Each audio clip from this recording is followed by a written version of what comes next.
¿Qué tal? Muy buenas tardes. Muchas gracias por su asistencia y puntualidad. Pues miren, compañeros, ya estamos, me parece que esta es la semana 9 o 10, creo que es la 9, y ya estamos casi en la recta final, ¿no? Entonces, miren, el día de hoy vamos a dar las respuestas del examen número 2.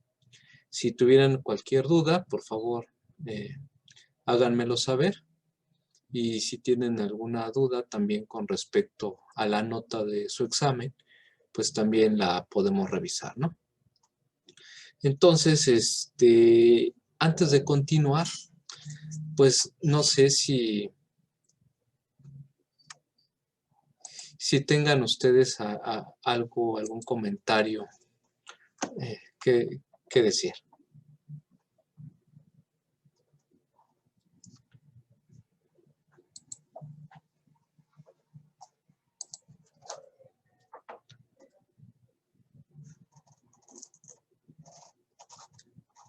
Bueno, si no hay comentarios, entonces espero que a todos les hayan recibido las respuestas de su examen junto con las respuestas correctas. Entonces, pues miren, si ustedes me permiten, voy a pasarme a lo que es el PowerPoint, ¿verdad? Pero ¿saben qué? Antes de ello, nada más quisiera mostrarles cómo es que sale en el Minitab la regresión si es que ustedes ya han instalado ese software que está en la plataforma. Entonces, rápidamente, aquí vamos a poner la regresión. Aquí únicamente le dan ustedes en archivo, ¿verdad? Y ustedes pueden guardar su proyecto porque en automático se abre esta hoja de cálculo. Básicamente lo que tienen ustedes que hacer es aquí vaciar sus datos y una vez que estén vaciados los datos, pues por acá en el menú, como ustedes pueden apreciar, en la parte de estadísticas, se encuentra el apartado de regresión. Entonces nos iríamos a regresión, ¿verdad? Y entonces en esa parte de regresión, pues ustedes van a poder obtener la información de esa regresión, ¿no? Entonces, miren, aquí está, regresión, ¿verdad? Y le vamos a dar aquí, ajustar modelo de regresión. Y como pueden ver, en la parte de respuesta se va a poner la variable y en la de predictores se van a poner las variables x, que en este caso son 2. Y cuando le dan a aceptar, pues sale esta regresión. Y ustedes podrán corroborar que tanto en SPSS como en Excel, al igual que en el software de EBIUS, pues son exactamente los mismos coeficientes que hemos estado trabajando para este ejemplo, ¿no? Entonces, pues bueno, es nada más como un breviario cultural. Y ahora, si ustedes me permiten, voy a pasarme a las respuestas del examen número 2. Bueno, pues miren, el examen realmente no se les requería hacer algún cálculo manual, aunque yo se los pedí para que lo estudiaran. Básicamente tenían ustedes que manipular toda la información con el software y a partir de lo que se arroja, pues hacer algún análisis con respecto a lo que se solicitaba, ¿no?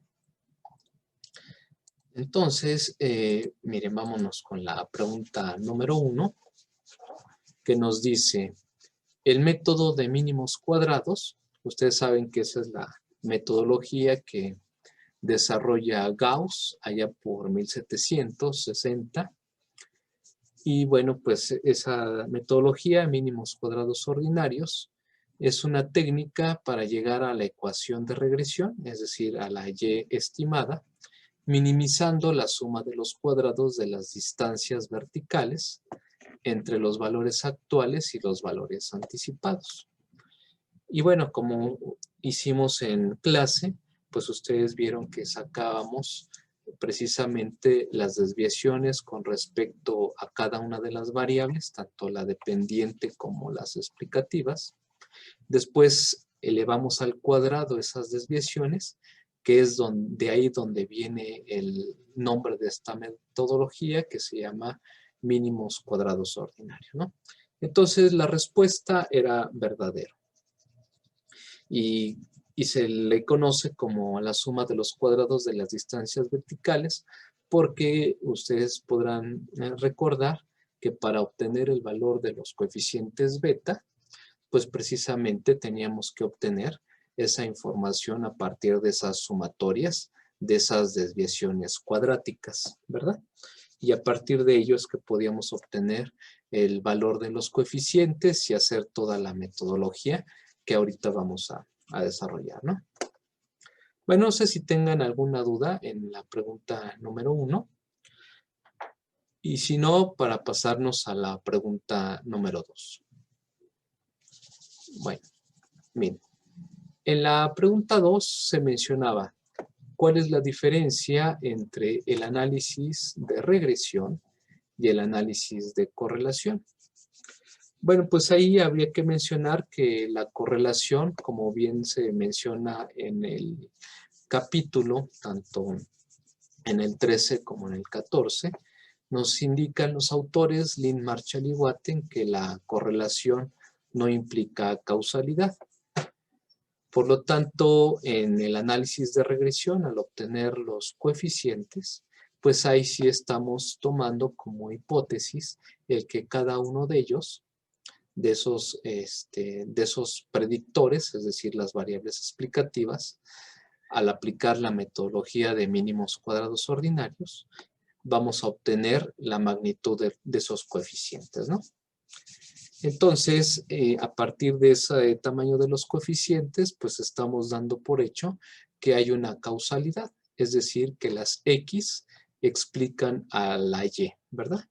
Es decir, las variables independientes nos ayudan a explicar el fenómeno Y, es decir, lo que queremos explicar, ¿no? Entonces, la respuesta era la siguiente. En el análisis de regresión, se supone que la variable dependiente es estadística, aleatoria o estocástica. Eso lo habíamos mencionado en uno de los problemas del análisis de regresión, que ustedes bien recuerdan, que es el de multicolinealidad, que por cierto no se preguntó, pero este problema es precisamente cuando se presenta una dependencia entre las variables explicativas, lo cual haría que estemos violando uno de los supuestos de esta metodología de mínimos cuadrados ordinarios. Entonces, en el análisis de regresión, suponemos que la variable Y, o sea, la variable explicada, es estadística, aleatoria o estocástica, y además se da por hecho que las variables X o explicativas tienen valores fijos que no tienen correlación entre ellas, ¿verdad? Básicamente esa es la respuesta. Bueno, no sé si tengan ustedes alguna duda de la pregunta 2. Y si no, me voy a pasar a la pregunta 3. Déjenme admitir a unos compañeros que están llegando. Muy bien. Vámonos a la... Sí, por favor, adelante. ¿La respuesta las envió? O sea, ¿nos envió nuestro examen al correo? Sí, les debió haber llegado ese mismo día. Las liberé como una hora después a más tardar. Y si no les llegó, con gusto podemos hacer una revisión de forma individual para que ustedes vean exactamente dónde se equivocaron. Sí, con gusto ahorita al final les damos un tiempo y revisamos si gustan caso por caso.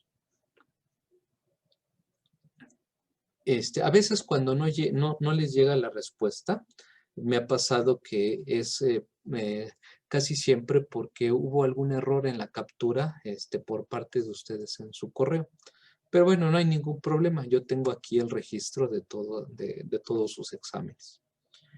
Pero bueno, vamos a pasarnos a la 3.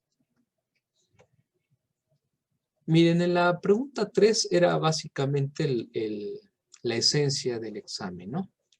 En donde yo les dejé una variable y, una variable dependiente, dos explicativas y una variable categórica o dummy o dicotómica, ¿verdad?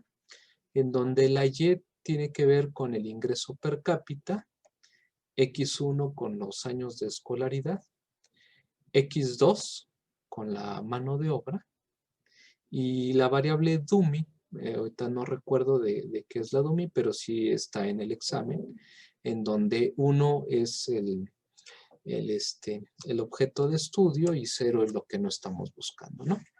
Pero bueno, a partir de estas variables, lo que ustedes tenían que haber hecho era pasarlas al Excel. Y una vez que estábamos en el Excel, lo que se tenía que hacer después, pues es simplemente ir a la pestaña de datos, análisis de datos, regresión, escoger la variable y, que es la que está acá. Y como predictores, es decir, como variables explicativas, teníamos que escoger estas tres variables, ¿verdad? Y entonces, una vez que ustedes ya seleccionaban, pues podían haber dado por default abrir una hoja nueva o simplemente seleccionar en dónde se iba a depositar la salida del software. En este caso, la salida del software, pues es la que ustedes están viendo en pantalla, que es la que todos deben de haber hecho, y donde aquí tenemos pues toda la información que se requería para contestar el examen, o al menos la mayor parte del examen. Aquí tenemos el coeficiente de determinación, que es 0.69, es decir, que nos explican las variables explicativas en 69% el comportamiento del ingreso per cápita. Tenemos la prueba F, que es bastante grande. Ya no necesitábamos sacar tablas. Sabemos que la significancia global era buena. Y posteriormente revisar el tamaño de los coeficientes de cada una de las variables explicativas. Esta tendría que ver con el intercepto, con el eje de las ordenadas o eje Y. Esta sería el coeficiente de la variable x1, de la variable x2 y de la variable x3. Y a partir de ahí tendríamos que haber dividido el coeficiente entre el error estándar, pero bueno, ya por default en el software no lo daba. Aquí podemos observar que el único coeficiente que no era significativo de forma individual era el coeficiente pendiente de la variable x3, es decir, este punto 13. No podíamos confiar en él porque su estadístico t era bastante pequeño, es decir, ni siquiera era mayor al valor de 2.5 como regla general, tal y como lo mencionamos en clase, ¿no? Y de ahí en fuera, todos los demás coeficientes pasaban la prueba del estadístico T, es decir, rechazábamos la hipótesis nula de no significancia individual a favor de la significancia individual, ¿verdad? Y bueno, esta demás información pues también nos puede servir. Por lo regular, aquí el Excel nos ayuda diciéndonos que todo aquello que esté por abajo del punto 0.5 pues también será como una forma de reafirmar que ese estadístico está pasando esa prueba. Como pueden ver, los que están menores a 0.05 son los que están por arriba de 2.5 en el estadístico T, y por lo tanto esa es una forma de reforzar para concluir que los coeficientes sí son significativos de forma individual, ¿no? Entonces, eso ahí teníamos ya la regresión, y también se pedía en las siguientes preguntas sacar el coeficiente de correlación entre la variable dependiente y una variable explicativa, es decir, entre y x1, entre y x2, entre y x3. y así sucesivamente. Y también se solicitaba la correlación entre X1 y X3, ¿no? Entonces, pues miren, realmente no tendrían que haber hecho ningún cálculo. Ustedes se pueden dar cuenta. Déjenme dejar de compartir antes de continuar. Voy a abrir mi Excel para poder compartir con ustedes.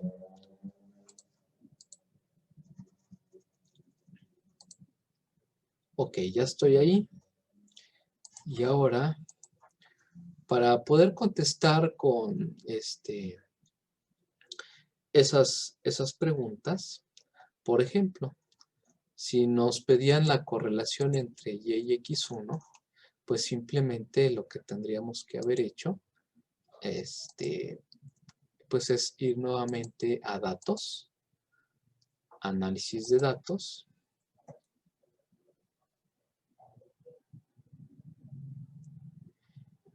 Y vean ustedes que así como tenemos la regresión, aquí tenemos el coeficiente de correlación y simplemente nos pedían, por ejemplo, si nos decían entre Y y X1, es decir, entre el ingreso per cápita y los años de escolaridad, ¿verdad? Entonces, seleccionamos, esperamos a que aparezca la pantalla. Ahorita anda un poco lenta porque tengo varias ventanas abiertas. Por cierto, déjenme cerrar algunas para liberar memoria RAM. Ok, ya se liberó aquí. Y voy a liberar también este. Ok, miren, ya apareció el rango de entrada. Y ahora nos piden el rango de salida. Bueno, aquí lo voy a seleccionar en la parte de abajo. Le damos aceptar. Y como pueden ver, aquí nos saca el coeficiente de correlación entre Y y X1. Y entonces eso se pudo haber hecho para cada una de las preguntas que se requerían. Voy a volver a compartir el Excel, digo el PowerPoint. Y bueno, pues de ahí se pudo haber hecho un diagrama de dispersión, pero tampoco se requirió. Y bueno, para poder encontrar de forma manual, si es que lo hubieran querido hacer, tendríamos que haber hecho todo este desarrollo de forma manual, es decir, sacar las desviaciones, la multiplicación de las desviaciones y el cuadrático de las desviaciones, ¿no? Perdón. Y de forma manual se pudo haber obtenido esto, ¿no? Pero bueno, no se requería para este ejercicio, pero si ustedes hubieran querido hacerlo, se hubiera obtenido. Por ejemplo, aquí, miren, entre escolaridad y mano de obra es menos 0.18, que es exactamente lo que tenemos acá, que es precisamente lo que hace el software, ¿no? Encontrar la sumatoria de la multiplicación de esas desviaciones, las raíces cuadradas de los cuadráticos, de las sumatorias de los cuadráticos de esas desviaciones, y se obtenía todo, ¿no? Entonces, por ejemplo, aquí, entre Y y X1, este era el resultado, entre Y y X2, entre Y y X3, entre X1 y X3, y entre X1 y X2, que sería este precisamente, ¿no? Entonces, estas son las respuestas correctas del examen.